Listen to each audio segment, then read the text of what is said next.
दोन्ही हप्ते एकत्रित सगळ्या लाडक्या बहिणी खुश होत आहेत आज. आणि मार्च महिन्याचा जो एकत्रित हप्ता आहे 3,000 त्या सन्मान निधीचा हा आज आपण महिलांच्या थेट खात्यामध्ये वितरित करत आहोत. साधारणपणे 2,52,00,000 इतक्या महिलांना आपण हा लाभ आज आम्ही डीबीटीच्या माध्यमातून आम्ही वितरित करत आहोत.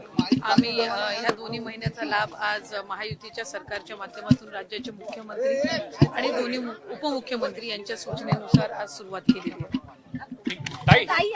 तो 2100चा हप्ता मिळणार का महिलांना? त्या संदर्भातली भूमिका पण राज्याचे मुख्यमंत्री देवेंद्रजी फडणवीस साहेबांनी, उपमुख्यमंत्री शिंदे साहेबांनी आणि दादांनी सुद्धा स्पष्ट केलेली आहे की नवीन अर्थसंकल्प आपण शेवटी ज्या वेळेला रकमेची वाढ किंवा इतर बाबी म्हणत असतो त्या रँडमली वर्षाच्या कुठल्याही कालावधीमध्ये होत नसतात.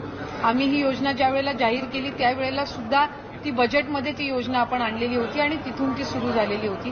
त्याच्यामुळे नवीन अर्थसंकल्पीय अधिवेशन ज्या वेळेला येईल, ज्या वेळेला बजेट तयार केलं जाईल त्या संदर्भातला जो सकारात्मक निर्णय आहे तो त्यावेळेला निश्चितपणाने घेण्यात. काही आमच्याकडे ज्या तक्रारी आल्या आहेत त्या काही स्वतःहून केलेल्या आहेत, काही आम्हाला स्थानिक प्रशासनाकडनं त्यांच्या याच्यामध्ये ज्या आढळल्या त्याच्यामधून आलेल्या आहेत. पण या कम्पॅरेटिव्हली एक साचा आम्हाला देतोय की कुठल्या 5 गोष्टींकडे आपल्याला लक्ष केंद्रित करायचंय आणि त्यानुसार आपण ही व्हेरिफिकेशन किंवा या ज्या काही इन्कम टॅक्स विभागासोबतच्या जे काही उत्पन्नाचं मॅच करण्याचे असतील किंवा 4 व्हीलरच्या ट्रान्सपोर्ट विभागासोबत असतील त्यानुसार ही आपण पावलं उचलत आहोत. याच्यामध्ये ज्या पात्र निश्चितपणाने ठरतील त्यांना ही योजना लागू राहणारच आहे, त्याबाबत काही नाही. जिथं दुबार ऍप्लिकेशन झाले, डबल ऍप्लिकेशन आहे किंवा जिथे आता त्यांचं स्थलांतर झालेलं असेल दुसऱ्या राज्यामध्ये स्वाभाविकरित्या ते आपल्या शासन निर्णयामध्ये त्या पद्धतीच्या ज्या बाबी आहेत ते स्पष्ट केलेल्या आहेत. आम्ही फक्त GR अधिक काटेकोर पद्धतीने हे करत असताना कंप्लेंट बेस जात आहोत. कारण सुरुवातीला सुद्धा मुख्यमंत्री असतील आम्ही या गोष्टीला त्या ठिकाणी ज्या वेळेला विचारणा करण्यात आलेली आहे एक बाब आम्ही स्पष्ट केलेली आहे की कुठलीही जे पाऊल आहे या योजनेबाबत ते कंप्लेंट बेस्ड असेल, कुठलीही स्क्रुटिनी असेल ही कंप्लेंट बेस्ड असेल. आज जे आम्हाला कंप्लेंट्स आलेल्या आहेत त्या आधारे आपण ही पुढची जी प्रक्रिया आहे किंवा कारवाई आहे तर सकट स्क्रुटिनी होणार नाही. मी म्हटल्याप्रमाणे ही स्क्रुटिनी कंप्लेंट बेस्ड असणार आहे. या संदर्भामध्ये आम्ही आधी सुद्धा स्पष्टता दिलेली आहे की आपण साधारणपणे अधिकाधिक गरजू महिलांना हा लाभ मिळण्याच्या दृष्टिकोनातून ही योजना आणलेली आहे. त्या संदर्भातली योग्य तो विचार करून आम्ही या 5 बाबी आणि या 5 बाबी या आपण GR मध्ये नमूद केलेल्या आहेत. कुठेही आपण शासन निर्णयामध्ये बदल करत नाही आहोत. कुठल्याही एका योजनेचा जर आपण लाभ घेत असाल, समजा उदाहरणार्थ संजय गांधी निराधार योजना आहे त्याचा लाभ 1500चा आहे म्हणून त्या ज्या लाभार्थी आहेत संजय गांधीच्या ह्या आपण लाडक्या बहीणमध्ये घेतलेल्या नाहीयेत. पण नमो शेतकरी जी योजना आहे याचा 1000 रुपयाचा लाभ आहे. आपण GR मध्येच नमूद केलेलं आहे की आपण 1500 जो फरक असेल ती फरकाची रक्कम आपण देणार. त्याच्यामुळे याच्यात आपण कुठेही GR मध्ये आपण बदल करत नाही. दुचाकी आहे आम्ही GR मध्येच नमूद केलेलं आहे पण 4 चाकी यांनी काही कंप्लेंट्स आम्हाला आलेल्या आहेत तर त्याच्यानी आपण फक्त म्हटल्याप्रमाणे ही स्क्रुटिनी कंप्लेंट बेस्ड असणार आहे. या संदर्भामध्ये आम्ही आधी सुद्धा स्पष्टता दिलेली आहे की आपण साधारणपणे अधिकाधिक गरजू महिलांना हा लाभ मिळण्याच्या दृष्टिकोनातून ही योजना आणलेली आहे. त्या संदर्भातली योग्य तो विचार करून आम्ही या 5 बाबी आणि या 5 बाबी या आपण GR मध्ये नमूद केलेल्या आहेत. कुठेही आपण शासन निर्णयामध्ये बदल करत नाही आहोत. कुठल्याही एका योजनेचा जर आपण लाभ घेत असाल, समजा उदाहरणार्थ संजय गांधी निराधार योजना आहे त्याचा लाभ 1500चा आहे म्हणून त्या ज्या लाभार्थी आहेत संजय गांधीच्या ह्या आपण लाडक्या बहीणमध्ये घेतलेल्या नाहीयेत. पण नमो शेतकरी जी योजना आहे याचा 1000 रुपयाचा लाभ आहे. आपण GR मध्येच नमूद केलेलं आहे की आपण 1500 जो फरक असेल ती फरकाची रक्कम आपण देणार. त्याच्यामुळे याच्यात आपण कुठेही GR मध्ये आपण बदल करत नाही.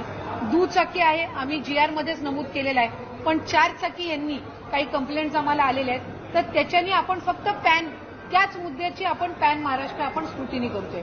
आपण कुठेही विदाऊट कंप्लेंट आम्ही स्क्रुटिनी इनिशिएट करत नाही आहोत. त्याच्यामुळे मी स्पेसिफाय केलेलं आहे की या 5 बाबी इन्कम टॅक्स म्हणजे उत्पन्नामध्ये जर वाढ झालेली असेल 2.5 लाखाच्या पलीकडे जर कुठल्या लाभार्थ्यांचं उत्पन्न गेलं असेल तर ते आता त्या योजनेसाठी लाभार्थी म्हणून पात्र नाहीयेत. जर दुचाकीच्या वर जर कोणाची वाहनं 4 चाकीची असतील ते पात्र नाहीयेत. जर ते इंटरस्टेट जर योजनेसाठी लाभार्थी म्हणून पात्र नाहीयेत. जर दुचाकीच्या वर जर कोणाची वाहनं 4 चाकीची असतील ते पात्र नाहीयेत.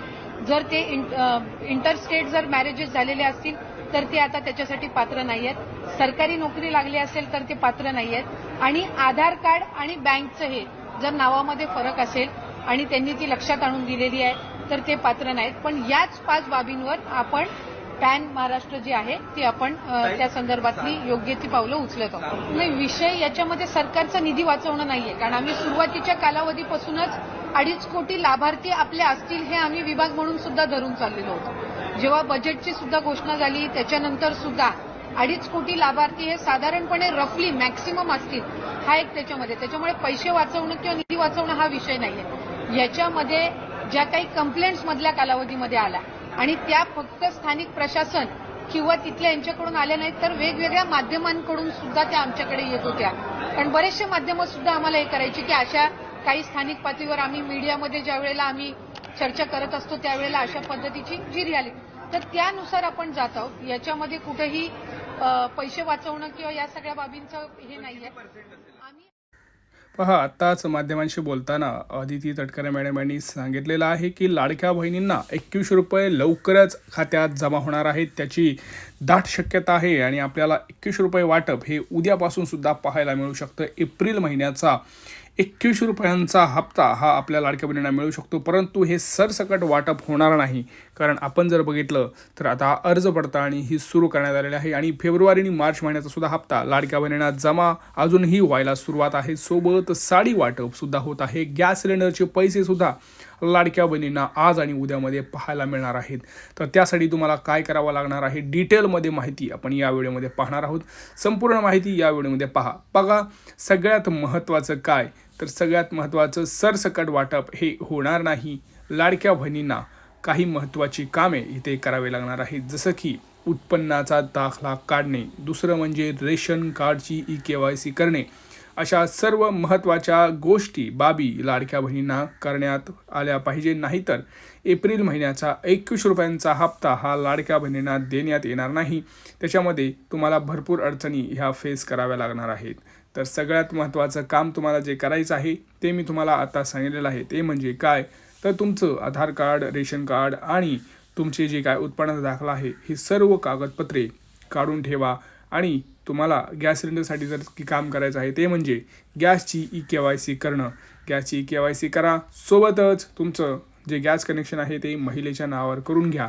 अन्यथा तुम्हाला तिथं प्रॉब्लेम फेस करावा लागू शकतो आणि तुम्हाला गॅस सिलेंडर आणि जे तुमचे लाडकी बहीण योजनेचे पैसे आहेत ते सुद्धा येण्यास मदत होतील. अन्यथा तुम्हाला जे काही हप्ते आहेत ते येणार नाहीत. आता तुम्ही कमेंट सेक्शनमध्ये कमेंट करा की कुठलाही नियम न लावता हे पैसे जे आहेत ते वाटप करायला पाहिजेत का.